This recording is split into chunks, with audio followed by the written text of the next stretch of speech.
네, 안녕하세요. 풋밭주인 가수 이란입니다. 오늘은 제가 고추의 그 방아다리 밑으로 겨순을 제거했을 때 장단점 있죠. 장단점을 알려드릴 거고요. 그 다음에 이제 비료 주는 방법, 거름 주는 방법에 대해서 알려드릴 건데, 저는 이제 천연 거름이나 천연 비료밖에 안 쓰기 때문에 저는 화학 비료는 안 쓰는데, 그래도 화학 비료 쓰시는 분들이 계시니까 다 알려드리겠습니다. 지금 제가 고추를 정식한 지 지금 한 22일째입니다. 근데 아직은 이제 거름을 주기 일러요. 이제 뭐 어떤 분들, 이 농사는요, 지시는 분들마다 방법이 다 다릅니다. 그래서 농사도 해보면 하시는 분들마다 스타일이 완전히 다 다릅니다. 근데 뭐가 맞다고 할 수 없고, 다 맞을 수도 있습니다. 근데 그건 저마다 자기만의 방식이 있는 거기 때문에. 근데 고추를 화분에다가 한 개를 심어 먹더라도 정말 알고 심어 먹으면 정말 좋습니다. 그래서 하나를 심어 먹더라도 알고 재배를 하면 고추 모종을 화분에 한 개 심어도 많이 달립니다. 그러니까 요거를 알고 계셔야 된다는 거죠. 고추에 화학 비료를 쓰시는 분들 같은 경우는요, 고추를 보통 15일에서 20일의 비료를 주시는 분들이 있는데 그렇게 하면 안 돼요. 그러면 고추 농사 망할 수 있습니다. 무슨 뜻이냐? 고추가 이제 정식하고 얼마 안 됐고요. 얘가 지금 고추가 비닐 멀칭을 했기 때문에 이 안에 있었던 거름이 충분합니다. 지금 이제 모종 심은 지 20 며칠밖에 안 됐는데 뭐 15일 만에 주라는 사람도 있고 20일 만에 주는 사람도 있어요. 그런데 보통 거름 같은 경우는 20일에서 한 달 사이에 한 번씩 줍니다. 그런데 연하게 주죠. 그러니까 15일이나 20일 차에 주는 건 조금 이른데요. 최고 적기가 언제냐면 20일에서 30일 사이에요. 그런데 세게 주면 안 돼요. 첫 번째 비료를 줄 때 세게 주면은 이 모가 스트레스 받습니다. 그래서 줄 때는요, 저 같은 경우는 이제 여기 사이에 칼로 찍고 여기다가 액비를 뿌려줘요. 전 천연거름을 쓰니까 저는 깻묵 액비를 여기다 주는데, 비료를 주실 때는요, 여기 사이와 사이에다 주는데 비가 오지 않을 때 주면 의미가 없고요. 비가 온다고 하면 일기예보 보시고 그 전날에 여기를 파고 숟가락으로 하나씩만 넣어주시면 돼요. 한 개나 반. 그런데 처음에 1차 추비를 주실 때는 양이 많습니다. 숟가락 하나도. 숟가락 반 개만 주셔도 돼요. 이 모가 오히려 스트레스 받을 수가 있어요. 그러니까 여기다가 주시는데 요소 비료를 많이들 주시거든요. 근데 요소 비료를 주면 안 돼요. 요소 비료는 질소가 너무 높아갖고 웃자라기만 합니다. 이 고추 같은 경우는 뭘 아셔야 되냐? 고추는 뿌리가 더 중요합니다. 초기 성장에서, 이거는 과학적인 데이터예요. 고추는 요소 비료를 주게 되면 위에로 웃자라기만 합니다. 그러면 위에로 웃자라기만 하면 뿌리 성장이 늦어져요. 그래서 거름을 줄 때 요소 비료를 주면 안 되고, 진짜 고추 농사 잘 짓는 분들, 제 고향 선배들 같은 경우 다 저는 시골 마을 출신이다 보니까 고향 선배들이 농사를 엄청 많이 집니다. 그래서 제가 그 고향 선배들한테 다 배운 거예요. 그래서 여기 사이에다가 복합 비료를 줘야 됩니다. 질소, 인산, 칼륨이 아주 정확하게 데이터에 들어간 뿌리까지, 질소, 잎, 이렇게 칼륨이 뿌리잖아요. 고추는 뿌리 성장이 초기에 가장 중요하다고 하거든요.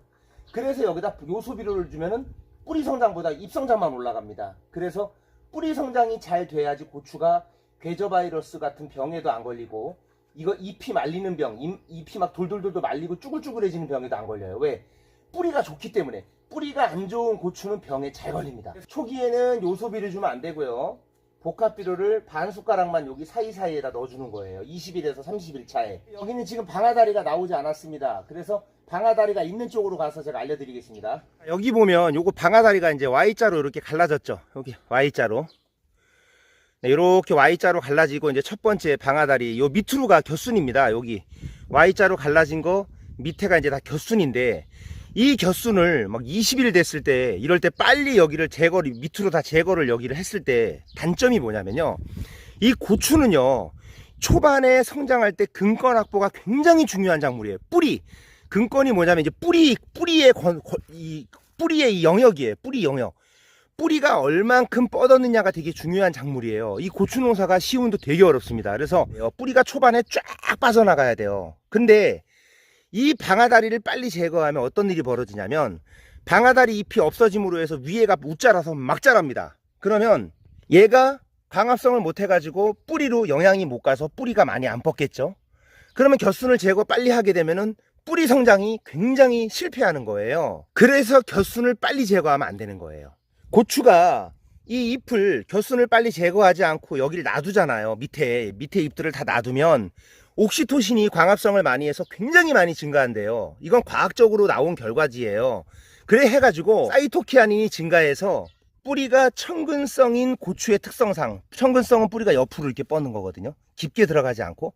그 고추의 특성상 뿌리가 겹뿌리가 많이 나온다는 거예요. 초반에 여기서 광합성을 많이 해야 된다는 거예요. 그래서 겨순을 제거를 빨리 하면 안 됩니다.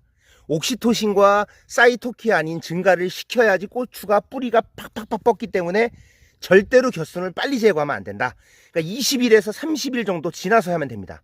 제가 볼 때 20일보다도 오히려 30일 정도 됐을 때 하면 더 좋습니다. 이게 심고 나서. 그리고 겨순 제거는 20일마다 한 번씩 두세 번 정도 해주시면 됩니다. 자, 그리고 볼게요.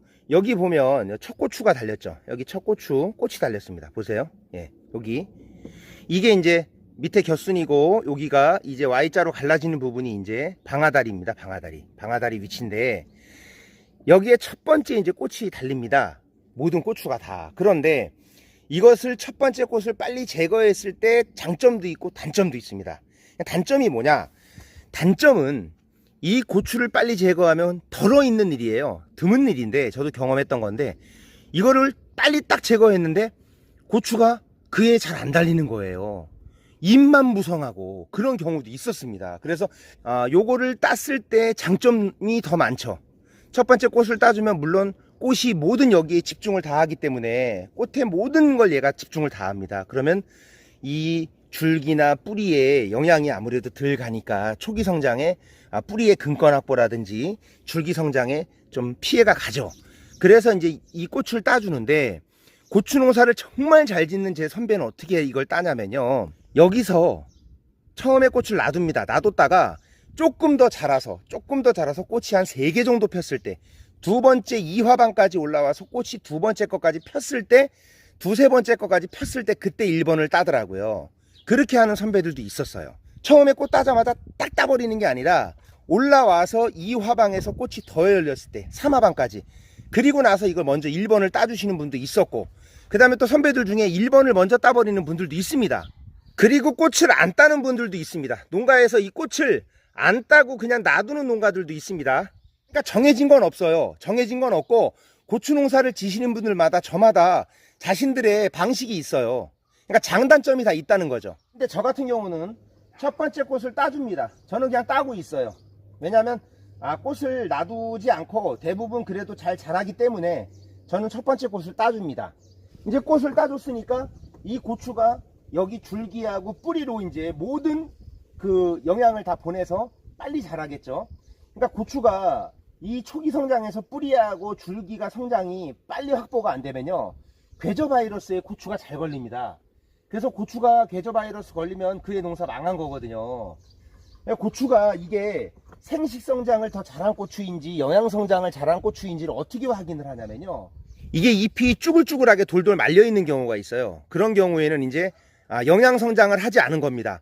꽃을 늦게 딴다든지 그래서 이게 영양 성장을 못해서 쭈글쭈글해지는 거고 이 고추 줄기가 까맣게 타들어가서 막 이렇게 병에 걸렸다든지 그런 경우가 이제 영양 성장을 하지 않은 생식 성장을 한 경우에 발생하는 현상이에요. 두둑이 낮아서 배수가 안 되면 고추는 일단 무조건 안 돼요. 그래서 두둑이 뭐냐면 밑밥이에요. 밑밥. 고추의 밑밥인데 밑밥 역할을 해서 거름을 충분히 양분을 보내주는 역할이에요. 근데 거름을 계속 보내주는 공장이 작다 보니까 공장이 작아서 고추가 계속 공급을 못 받으니까 괴저 바이러스라든지 잎이 돌돌 말리는 병이라든지 이런 거에 많이 걸리는 거예요. Y자로 갈라진 방아다리 밑으로의 이 하엽순 밑에 있는 겨순 이걸 하엽순이라고 하는데 하엽순 제거입니다. 이거를 빨리 하느냐 못하느냐 그게 가장 중요한 겁니다. 고추 농사에서 이게 제일 중요해요. 이 겨순은 절대로 20일 전에는 따면 안 됩니다. 한 달 정도 됐을 때 방아다리 올라오고 나서 제거해 주시는 게 가장 좋아요. 제 이 고추 같은 경우 워낙 영양이 좋아가지고 지금 녹색입니다. 진해요. 이게 고추 영양 상태가 좋았을 때 녹색이고 이게 연해요. 색깔이 연두색 같은 경우 막 연한 거는 그런 거는 이제 영양을 잘 못 받은 거예요. 그리고 이제 20일에서 30일 정도 사이에 첫 번째 그 비료를 주실 때는 여기다가 복합 비료를 주세요. 복합 비료. 복합 비료를 줘야지 질소, 인산, 칼륨이 골고루 들어가 있는 거름을 줘서 이 뿌리 성장에 굉장한 도움을 줍니다. 고추 농사 잘 짓는 분들과 첫 추비를 복합 비료를 주시는 분들도 많습니다. 요소 비료 말고요. 그리고 이제 나중에 주실 때는 요소 비료를 주시는 거죠. 2차, 3차 때. 그런데 저 같은 경우는 비료를 안 하니까 저는 여기다가 깻묵 액비를 여기다 물로 부어줍니다. 이렇게 저는. 네, 도움이 되셨다면 구독과 좋아요 부탁드리겠습니다. 감사합니다.